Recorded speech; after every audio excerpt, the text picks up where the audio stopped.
और उसे हम लोग पूरी तरह निभाएंगे। और श्रावस्ती में बजट कम है तो उसके लिए आप डिमांड भेजिए और सोमवार को ही वो पूरा कराने का काम किया जाएगा। उसमें कोई भी सोचने की बात नहीं है, डिमांड आप भिजवा दीजिए। और श्रावस्ती जिला अध्यक्ष निर्मल शुक्ला जी से हमारी बात हुई थी और उन्होंने डिमांड हमको भेजा था, हमने वहाँ भेज भी दिया था, जल्दी पहुँच जाएगी, परेशान ना हो। सर्व शिक्षा अभियान का भी पहुँच जाएगा।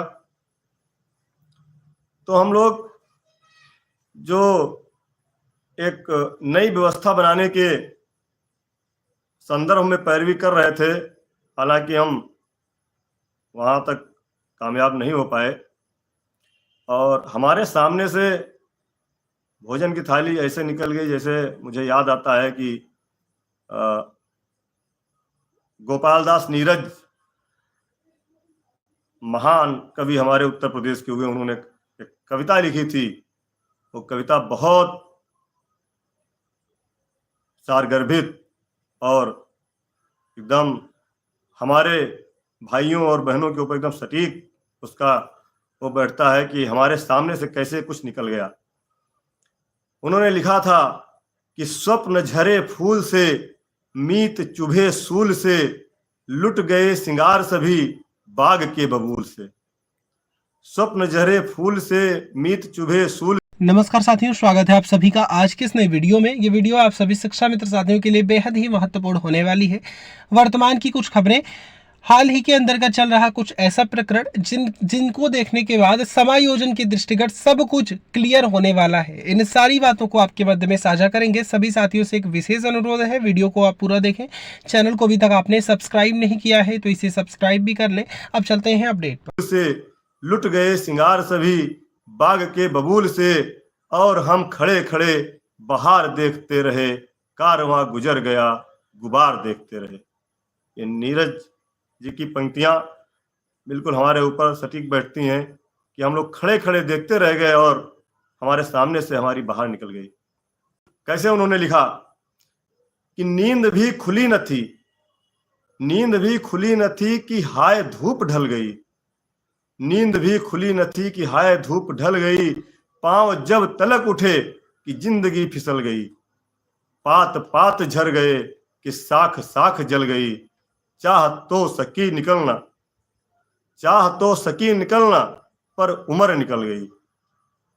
बिल्कुल लग रहा कि जैसे उन्होंने हम लोगों के लिए ही लिखा हो कि नींद भी खुली न थी कि हाय धूप ढल गई, पांव जब तलक उठे कि जिंदगी फिसल गई, पात पात झर गए कि साख साख जल गई, चाह तो सकी निकलना पर उम्र निकल गई, उम्र के चढ़ाव का उतार देखते रहे, कारवां गुजर गया गुबार देखते रहे। तो ये बिल्कुल हम लोगों के सामने से निकल गया और जब याद करो तो बिल्कुल मन सिहर उठता है कि कैसे हम वहां से लौटे खाली हाथ।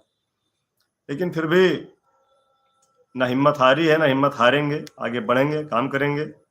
आप सभी के आशीर्वाद से स्वास्थ्य में धीरे धीरे सुधार हो रहा है और उसी का प्रतिफल है कि आज हम प्रदेश मंत्री जी के साथ शासन में गए, कई और अधिकारियों से भी मुलाकात हुई है, अग्रिम रणनीति बनी है, कैसे हम लोग माननीय मंत्री से मिलेंगे और माननीय मुख्यमंत्री जी से आप लोग कह रहे हैं, वहाँ भी मिलने के लिए हम लोग लगे हैं कि चुनाव के दौरान ही कहीं किसी जनसभा में जाते समय या किसी जनसभा के दौरान हमारे उन जिलों के पदाधिकारियों को सक्रिय कर दिया गया है। जिलाध्यक्ष साथियों से निवेदन कर लिया गया है, उनके जिले में जिला संगठन के माध्यम से या प्रत्याशी के माध्यम से जैसे भी हो सकता है हम लोग उनसे मिलने का प्रयास कर रहे हैं।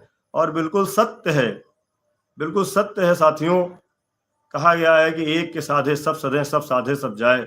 अब हमको माननीय मुख्यमंत्री जी से ही सीधे अपना निवेदन करना है, क्योंकि वह जो कह देंगे वही पत्थर की लीक है, वह जो कर देंगे वही आदेश है, वह जो लिख देंगे वही अमिट है, इसके अलावा कोई कुछ नहीं है।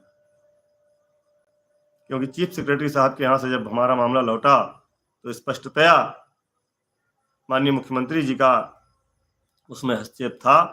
और आगे जब भी कुछ होगा तो माननीय मुख्यमंत्री जी के